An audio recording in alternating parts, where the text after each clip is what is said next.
जय श्री राधे राधे।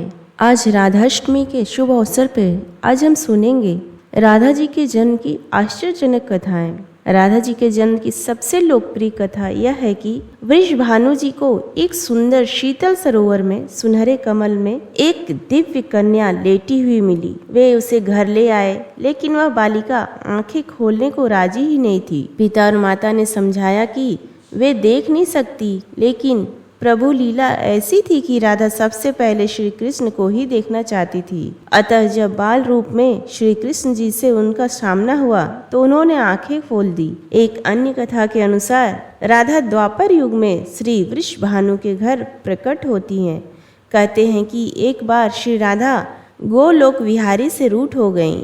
इसी समय गोप सुदामा प्रकट हुए। राधा का मान उनके लिए असह्य हो गया। उन्होंने श्री राधा की भत्सना की। इससे कुपित होकर राधा ने कहा, सुदामा, तुम मेरे हृदय को संतप्त करते हुए असुर की भांति कार्य कर रहे हो, अतः तुम असुर योनि को प्राप्त हो।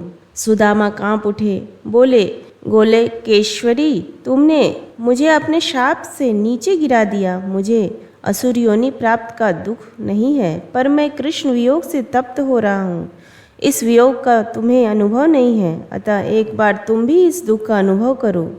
सुदूर द्वापर में श्री कृष्ण के अवतरण के समय तुम भी अपनी सखियों के साथ गोप कन्या के रूप में जन्म लोगी और श्री कृष्ण से विलग रहोगी। सुदामा को जाते देखकर श्री राधा को अपनी त्रुटि का आभास हुआ और वे भय से कातर हो उठी। तब लीलाधारी श्री कृष्ण ने उन्हें सांत्वना दी कि हे देवी, यह शाप नहीं अपितु वरदान है। इसी निमित्त से जगत में तुम्हारी मधुर लीला रस की सनातन धारा प्रवाहित होगी, जिसमें नहाकर जीव अनंत काल तक कृत्य होंगे। इस प्रकार पृथ्वी पर श्री राधा का अवतरण द्वापर में हुआ। नृगपुत्र राजा सुचंद्र और पितरों की मानसी कन्या कलावती ने 12 वर्षों तक तप करके श्री ब्रह्मा से राधा को पुत्री रूप में प्राप्ति का वरदान मांगा। फलस्वरूप द्वापर में वे राजा वृषभानु और रानी कीर्ति के रूप में जन्मे। दोनों पति पत्नी बने। धीरे धीरे श्री राधा के अवतरण का समय आ गया।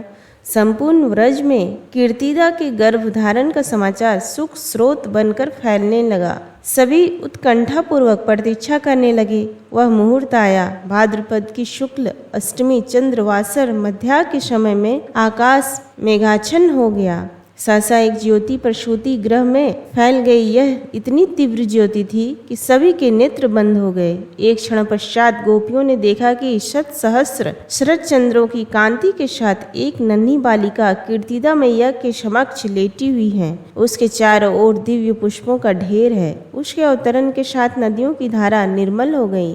दिशाएं प्रसन्न हो उठी। शीतल मंद पवन अरविंद से सौरभ तक विस्तार करते हुए बहने लगी। पद्य पुराण में राधा का अवतरण। पद्य पुराण में भी एक कथा मिलती है कि श्री वृषभानु जी यज्ञ भूमि साफ कर रहे थे तो उन्हें भूमि कन्या रूप में श्री राधा प्राप्त हुई। यह भी माना जाता है कि विष्णु के अवतार के समय अन्य देवताओं ने भी अवतार लिया। वैकुंठ में स्थित लक्ष्मी जी राधा रूप में अवतरित हुई। कथा कुछ भी हो, कारण कुछ भी हो, राधा बिना तो कृष्ण है ही नहीं। राधा का उल्टा होता है धारा। धारा का अर्थ है करंट, यानी जीवन शक्ति। भागवत की जीवन शक्ति राधा है।